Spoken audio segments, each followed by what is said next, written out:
Abram suas Bíblias novamente em Provérbios 2. Provérbios 2.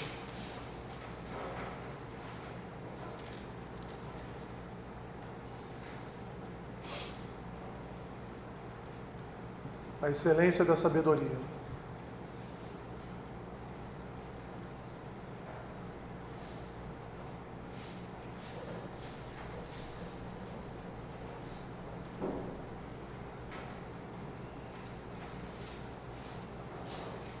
Eu vim quase combinando com a parede hoje, né? Aparecendo aqui na câmera como uma extensão da parede. Se não fosse a madeira aqui atrás de mim, vocês só veriam só o meu rosto e minhas mãos assim, ó.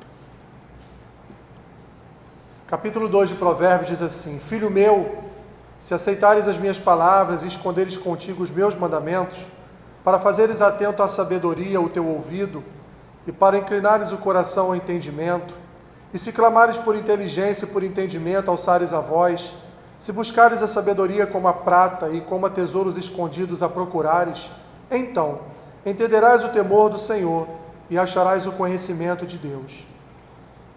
Porque o Senhor dá a sabedoria, e da sua boca vem a inteligência e o entendimento. Ele reserva a verdadeira sabedoria para os retos, é escudo para os que caminham na sinceridade, guarda as veredas do juízo e conserva o caminho dos seus santos. Então entenderás justiça, juízo e equidade, todas as boas veredas. Portanto, a sabedoria entrará no teu coração, e o conhecimento será agradável à tua alma. O bom siso te guardará, e a inteligência te conservará, para te livrar do caminho do mal e do homem que diz coisas perversas, dos que deixam as veredas da retidão para andarem pelos caminhos das trevas, que se alegram de fazer o mal, folgam com as perversidades dos maus, seguem veredas tortuosas e se desviam nos seus caminhos, para te livrar da mulher adúltera, da estrangeira, que lisonjeia com palavras, a qual deixa o amigo da sua mocidade e se esquece da aliança do seu Deus, porque a sua casa se inclina para a morte, e as suas veredas para o reino das sombras da morte. Todos os que se dirigem a essa mulher não voltarão e não atinarão com as veredas da vida. Assim andarás pelo caminho dos homens de bem, e guardarás as veredas dos justos, porque os retos habitarão a terra, e os íntegros permanecerão nela, mas os perversos serão eliminados da terra, e os aleivosos serão dela desarraigados. Pai, esta porção da Tua palavra nesta manhã, abençoa-nos, Senhor, com a Tua boa palavra, em nome de Jesus. Amém. Podem sentar.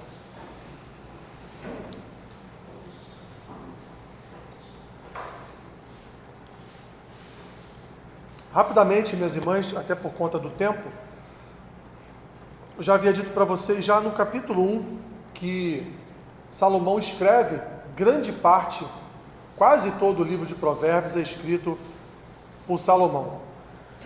Muitos dos provérbios que estão aqui, evidentemente foram criados por ele, foram forjados por ele, pela sabedoria que Deus lhe concedeu, e alguns outros, dizem alguns autores, que talvez ele tenha tomado de outros costumes, de outras culturas, de outros povos. Não podemos nos esquecer que Salomão foi aquele rei que praticamente abriu as fronteiras de Israel para outras nações.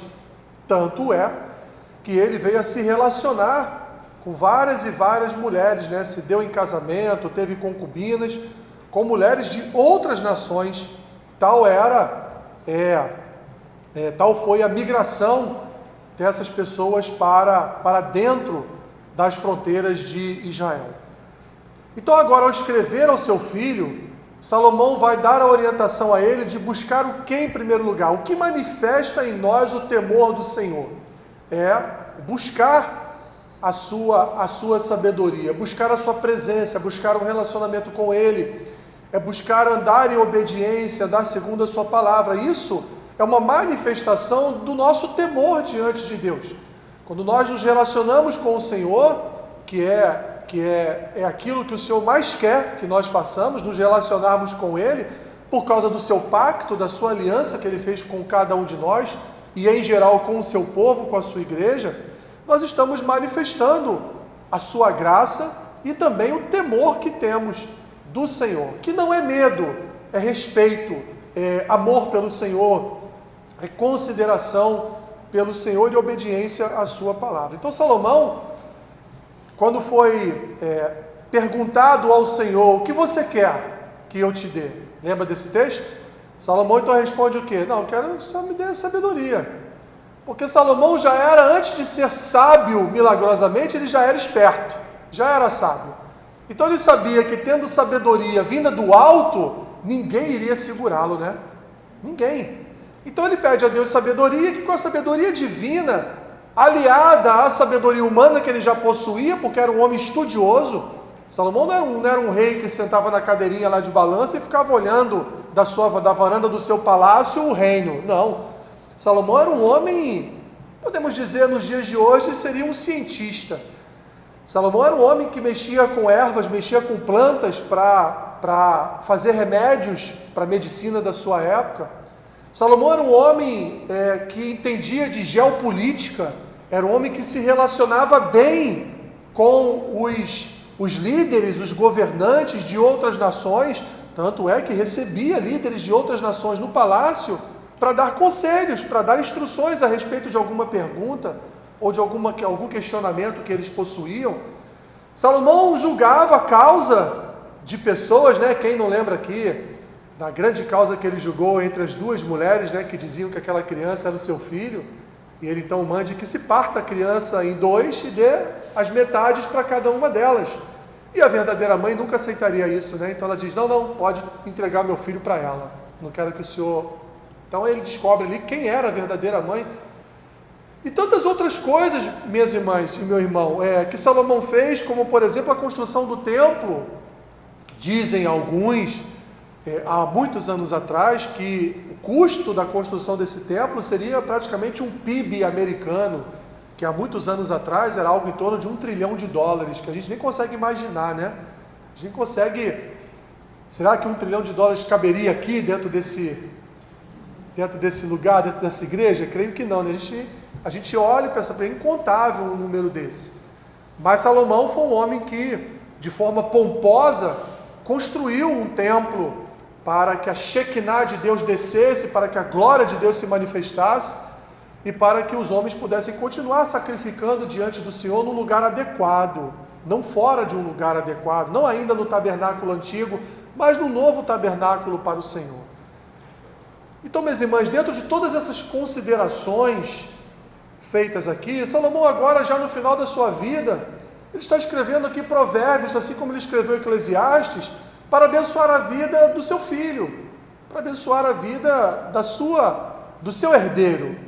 E agora ele está dizendo, olha, faça a mesma escolha que eu fiz, né? Ele vai dizer no capítulo 1, olhe para o conselho do teu pai, para o conselho da tua mãe, ouça o que nós estamos dizendo a você para que você não se perca. E agora no capítulo 2 ele vai dizer, olha meu filho, busque a sabedoria vinda do alto, porque se você buscar a sabedoria, você vai ter o entendimento das Escrituras, você vai ter o entendimento da palavra de Deus, você vai se relacionar com o Senhor, e não só isso, isso vai proteger o seu coração das maldades de outros homens.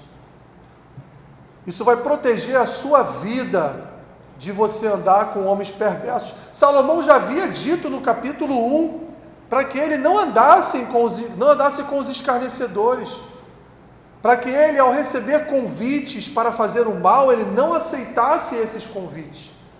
E agora então Salomão está dizendo, se você observar a sabedoria, se você buscar o entendimento e o conhecimento, certamente o seu coração estará protegido contra as maldades deste mundo. Estará protegido não só contra os homens perversos deste mundo e suas maldades, mas estará protegido, inclusive, das mulheres de outras nações. Então Salomão começa dizendo, filho meu, se aceitares as minhas palavras, esconderes contigo os meus mandamentos, para fazeres atento à sabedoria o teu ouvido e para inclinares o coração ao entendimento, se clamares por inteligência e por entendimento, alçares a voz, se buscares a sabedoria como a prata e como a tesouros escondidos a procurares, Aí ele responde: então entenderás o que é temer ao Senhor e acharás o conhecimento de Deus. Perceba, minhas irmãs, os vários verbos que Salomão utiliza aqui, né? O que o verbo expressa? O verbo expressa uma ação. Então o que Salomão está fazendo aqui é expressar várias ações que o seu filho deve realizar para que ele venha a reverberar ou a exemplificar ou a testemunhar que o temor do Senhor está no seu coração. Salomão fala, aceitares, esconderes, estar atento, inclinares, clamares, ter entendimento, buscares, procurares, entenderás e acharás.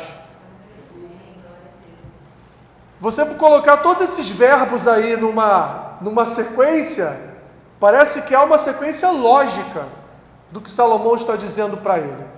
Então, se você, meu filho, se você exercitar, se você realizar todas essas ações descritas nesses verbos, no final delas você vai obter um resultado. Qual é o resultado? O temor do Senhor e o conhecimento de Deus. Quem tem filho aqui sabe do que eu vou falar, né? Quantas vezes a gente orienta? Quantas vezes você orientou? Não é? Às vezes não fazem o que a gente orienta, não é verdade? E às vezes fazem o que a gente orienta. Mas o bom disso tudo é que sempre há um resultado.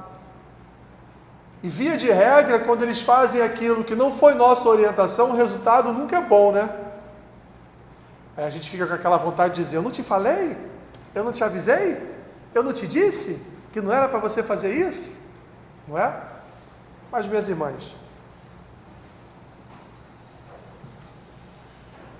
eles também vão aprender com as suas próprias pernas os caminhos que devem prosseguir.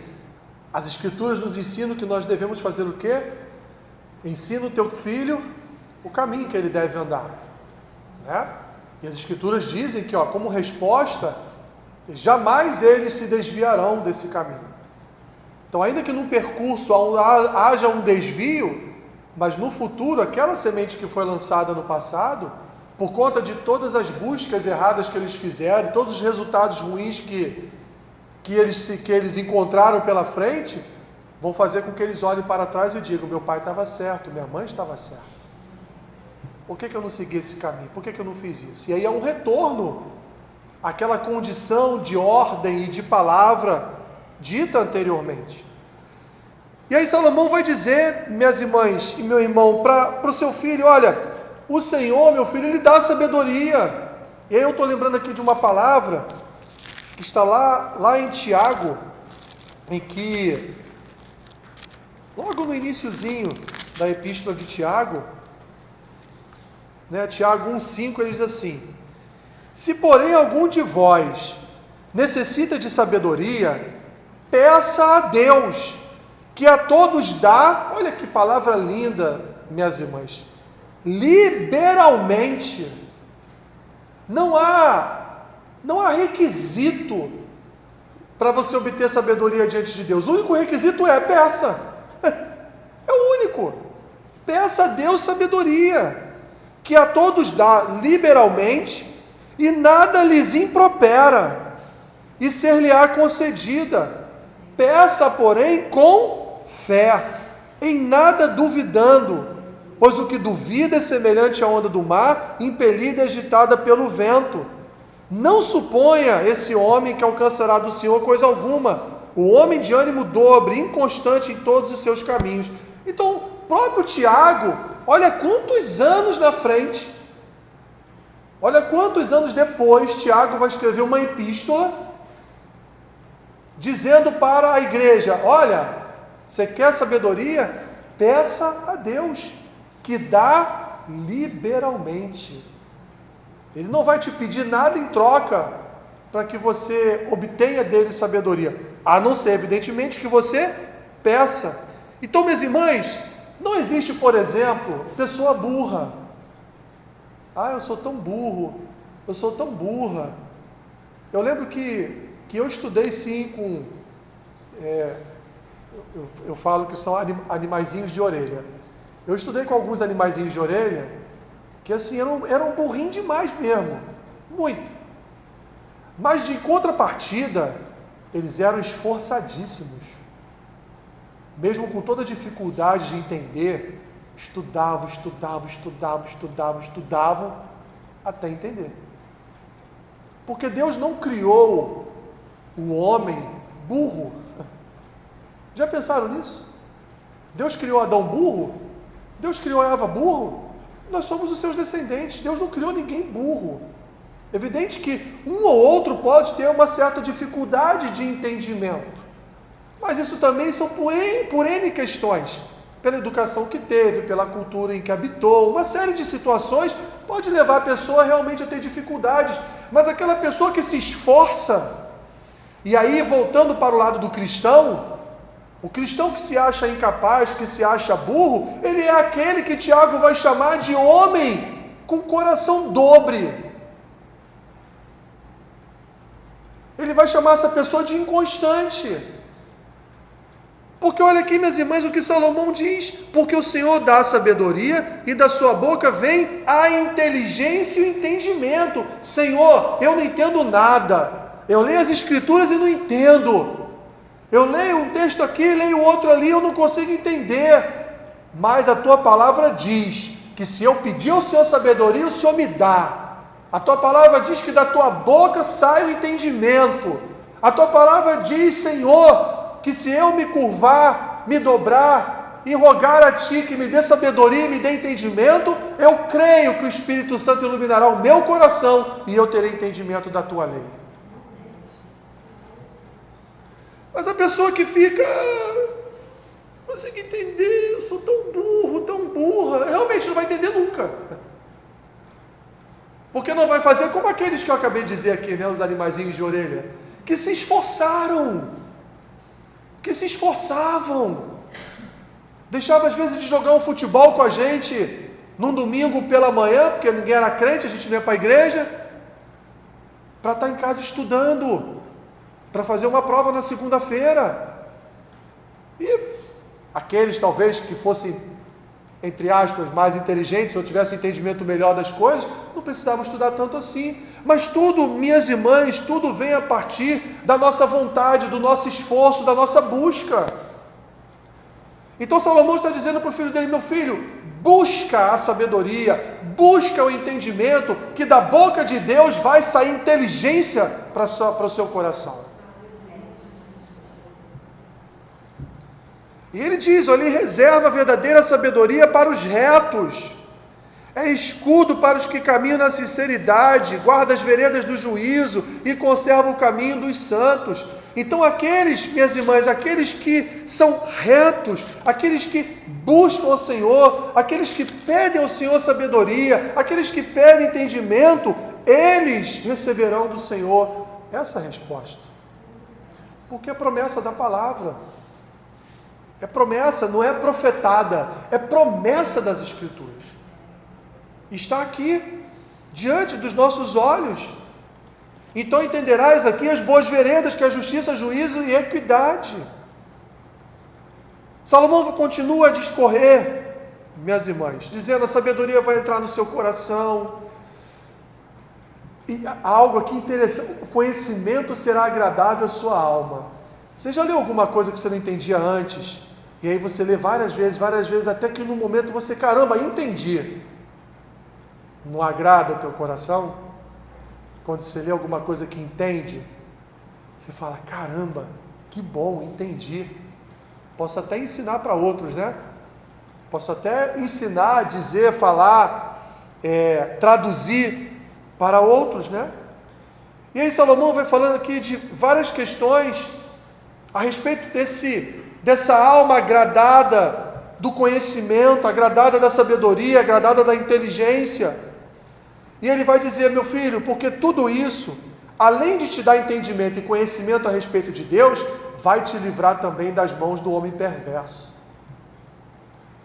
Olha o que ele diz no versículo 12: para te livrar do caminho do mal e do homem que diz coisas perversas, dos que deixam as veredas da retidão para andarem pelos caminhos das trevas, que se alegram de fazer o mal, folgam com as perversidades do mal, seguem veredas tortuosas, se desviam dos seus caminhos, para te livrar também, não só do homem mau, mas para te livrar também da mulher adúltera. E aí algo de interessante aqui, meus irmãos, da estrangeira. Lembra do pecado de Salomão? Se casou com várias mulheres estrangeiras. Salomão está dizendo para o seu filho: não cometa o mesmo pecado que eu. Não se misture com mulheres do paganismo. Não se misture com mulheres que não têm a mesma fé que você tem. Não se misture, aqui nos nossos dias, nos nossos tempos, não se case, não se dê em casamento com mulheres ou com homens de outras religiões. Não faça isso, porque você vai trazer problemas 1000 para a sua vida. Você vai trazer dores de cabeça para o seu coração, porque se assim você fizer, certamente será como eu fui. Você deixará a aliança de Deus. Por causa das mulheres estrangeiras, minhas irmãs, o que Salomão fez? Ele profanou o templo. Imagina, num ano você constrói um templo para adorar o Senhor, e anos depois, por causa do paganismo e de mulheres pagãs com quem ele se relacionou, casou e amou, o que ele faz? Ele enche o templo de imagens de escultura de Baal, de Astarote, de Moloque e de tantos e tantos outros deuses do paganismo do seu tempo. Coloca os seus sacerdotes para acenderem incenso a Baal dentro da casa de Deus. Imagina, minhas irmãs, domingo de manhã cedo vocês chegam aqui e tem uma estátua de Jorge aqui em cima da mesa. É misericórdia. Foi isso que aconteceu. Imagina vocês. Domingo de manhã você todo alegre, feliz. Quando você chega na porta da igreja, aquele burburinho. O que foi, gente? Não tem EBD agora de manhã, não? Não. Chegamos aqui, o pastor colocou um negócio lá dentro. Olha aquilo ali. E aí está aquele homem sentado no cavalo aqui, grandão. Imagina isso, minhas irmãs. Foi o que Salomão fez. Foi o que Salomão fez. E agora ele está dizendo para o seu filho: não ande no mesmo caminho que eu. Porque esse tipo de mulher, meu filho, quer destruir a sua vida. Isso é uma adúltera. Por quê? Porque ela adultera todo o conhecimento que você tem de Deus, vai ser adulterado por um novo conhecimento diabólico. O problema aqui não está só no fato de uma relação adúltera, sexual, imoral. Mas aqui, minhas irmãs, o aspecto é muito maior que esse. O aspecto aqui é da alma. O aspecto aqui é da idolatria. O aspecto aqui é de ser dominado por uma cultura pagã. E era o que Salomão não queria para o seu filho, porque ele passava por isso. Porque ele foi dominado por isso. Assim como Israel foi nos tempos de Josué, nos tempos de Juízes, e aí vem toda a história da nação, desses homens dando seus filhos em casamento com as mulheres dos cananeus, dando seus filhos, suas filhas para se casarem com os filhos dos cananeus, quando Deus em Êxodo diz: não se misturem, entra na terra, mata todo mundo, e não, nem utilize eles para serem seus escravos. Olha que coisa. Que dirá para casar? Então Salomão está dizendo que, meu filho, se você se casar, se você se juntar com uma dessas mulheres, isso é adultério. E adultério contra o Senhor. Porque você está pegando a aliança que Deus fez contigo, rasgando, e você está agora se aliançando com o mal, se aliançando com os deuses do paganismo. Então ele termina, minhas irmãs, dizendo: meu filho, assim andarás pelo caminho dos homens de bem, guardarás as veredas do juízo, E ele termina: porque, meus filhos, só os retos habitarão na terra, só os íntegros permanecerão na terra, os perversos serão eliminados, eles serão arrancados da terra, desarraigados, serão arrancados até a raiz da terra.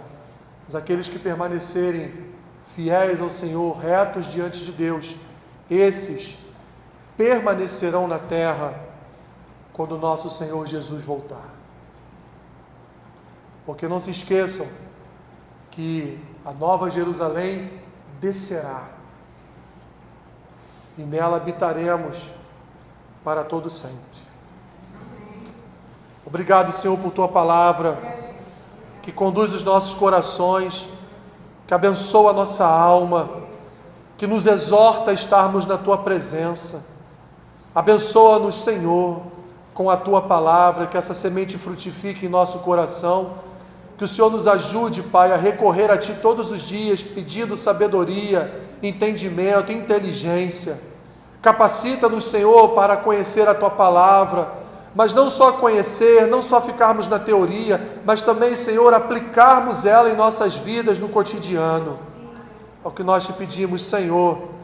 Seja conosco, nos dê forças para isso. Nos ajude, Pai, nas nossas limitações que são tremendas. Em nome de Jesus. Amém.